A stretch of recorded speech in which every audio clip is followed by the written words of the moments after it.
Full disclosure, I submitted my sermon tonight in a different form to the Daily Memphian for my Sunday religion newspaper column. I titled it, "Why Passover is More Than Chicken Soup and Matzah Balls," or "Why Passover is Even More Than Pistachio Rose Water Cake, a Sephardic dessert recipe our cantorial soloist Eleanor shared in the Temple Voice magazine in your mailboxes."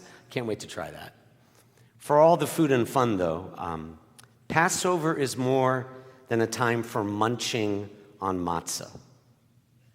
There's also a very serious call to action for personal and collective responsibility, as the Haggadah proclaims, and as we sang earlier, "B'chol dor vador chayav adam leirot et atzmo." In every generation, every person must look upon himself or herself as if he or she had personally gone forth out of Egypt, as it is said.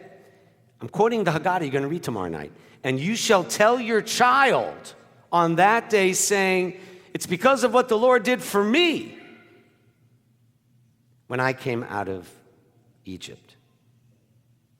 In other words, not only did God redeem some Jewish ancestors thousands of years ago, the Almighty has also given us the power to redeem ourselves. The Passover script reminds us that with freedom of any kind, we cannot blame anyone for our own personal or societal performance except ourselves. It should not surprise you that here at Temple, among the 40 staffing our 3 sites hugging this city, the Crosstown Satellite here, our cemetery, and our flagship Early Learning Center, Eleanor and I serve this congregation, serve you, not only alongside co-workers of other faiths, including Christians and Muslims who work here. We also have immigrants working here who are freaked out right now. One great younger guy, he's not a dangerous criminal cartel member, even if he is Latino, was targeted.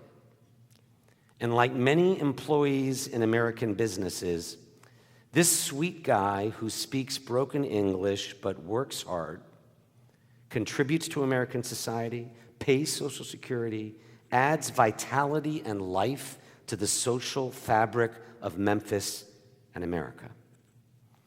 My conversations in the New York and Florida congregations I have visited and spoken and taught in since January, chats with Mexican wage earners, Venezuelan cooks, even a Haitian taxi driver in Miami, listening to their yearning for freedom and safety, is the message of the Passover story we're about to commemorate for a week beyond the chicken soup and matzah balls.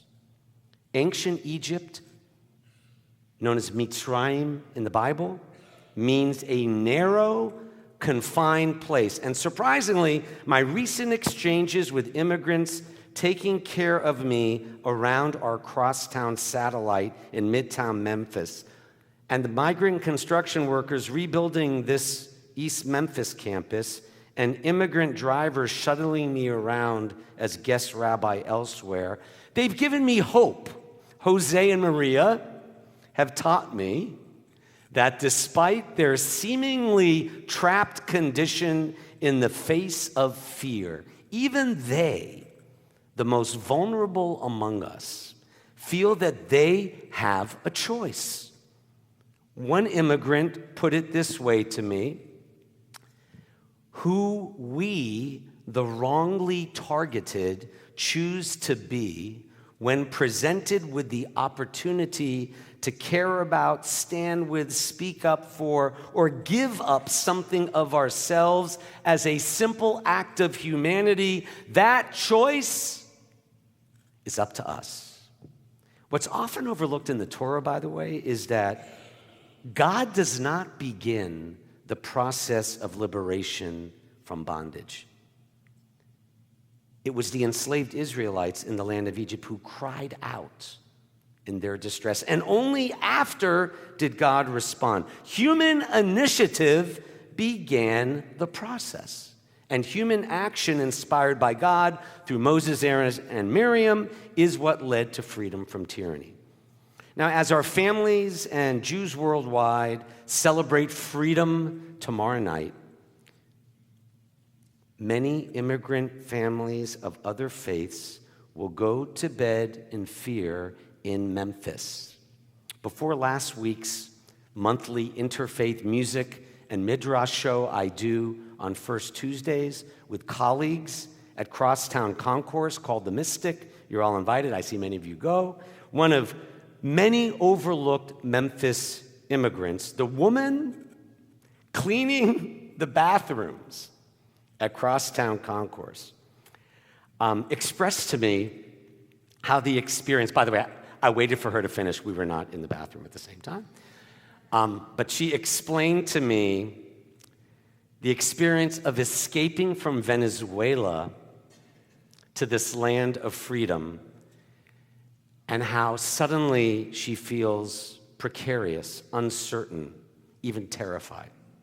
So Passover, my friends, it's not a once upon a time freedom story.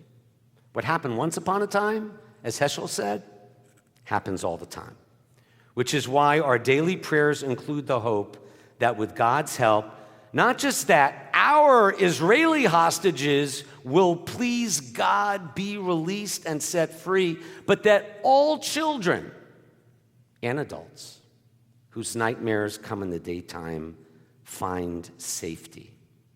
Whether those babies are in Israel, Gaza, or literally just miles from where we're praying. On Pesach, we are commanded to pray not for ourselves alone, but for the most vulnerable who are far from free. And Passover always arrives under a springtime full moon. Look up tomorrow night to remind us that it's never too late to grow into a more just, whole, free, compassionate society, the kind of world God has placed in our hands, either to build or destroy. Back to the Seder table, something you may want to adopt for your own Seders.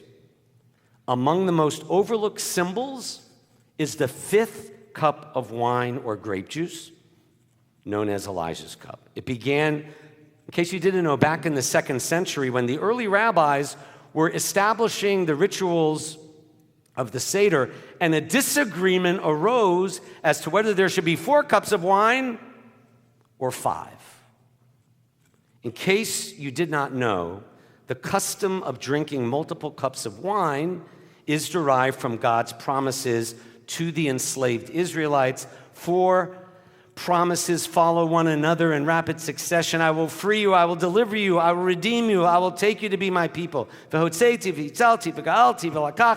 then, after an intervening verse, a 5th promise appears in Exodus 6, Veheveti, I will bring you into the promised land. And this 5th cup of redemption recalls God's deliverance of an enslaved people in a free land. Elijah the prophet, the forerunner of the Messianic age, represents when war and violence will give way to true harmony and peace. Now, as you all know, the Seder does not conclude before the assembled open the door for Elijah and pray for the arrival of that day when tears of joy will replace cries of pain and sorrow. At my home Seder, rather than view a filled Elijah's cup, I ask family and guests around the table to pour some of their own wine into Elijah's cup, thus expressing our personal commitment to help bring about that better time, a symbolic acknowledgement that changing the world that is into the Memphis, America, and world that can be requires our active participation, not just looking at a cup, but putting something into it. My colleague and friend, our colleague and friend, Rabbi Levin, shared how Rabbi Dr. Rachel Mikva of Chicago Theological Seminary offered an extraordinarily astute way of thinking about this moment in time. One path, she suggests, is denial. The changes we're witnessing aren't really that bad. Everything will be okay. Eventually, it will all go back to normal. A second option is to turn inward, to focus on self-preservation and self-care, to abandon talking about what I'm talking about tonight, our coworkers who are scared. And we can retreat into what we think of as our safe spaces.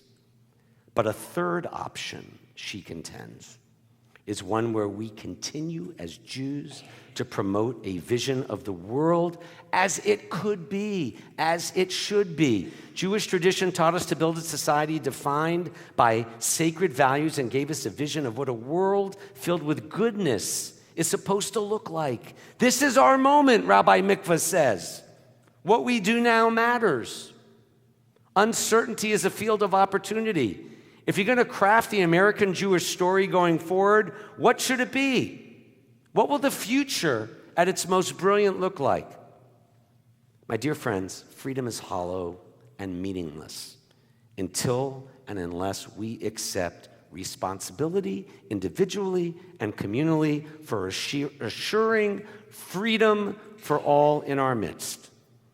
So in closing, many are going to bed tonight and Passover Eve tomorrow in Memphis in fear. Fear of discrimination, fear of deportation, fear, as Rabbi Danziger said, in Israel, of democracy ending. But love and courage always overcome hate and destruction. Hope is the best defense against despair. Compassion is the best defense against destruction. Psalm 18, 118, Min ha-Matzah, from a narrow place, from Egypt, I cried out to God. But the answer, as Eleanor shares, came to me when I finally opened my eyes to a much wider, open expanse. That's where God answers us, and as the words which she won't sing say, Lo ira, I will not be afraid. Aneni is the plea to God to help us bridge the distance between our fears and our potential, between who I am and who I can become. Min ha-Matzah, on Passover, on this Shabbat, on every day. Amen.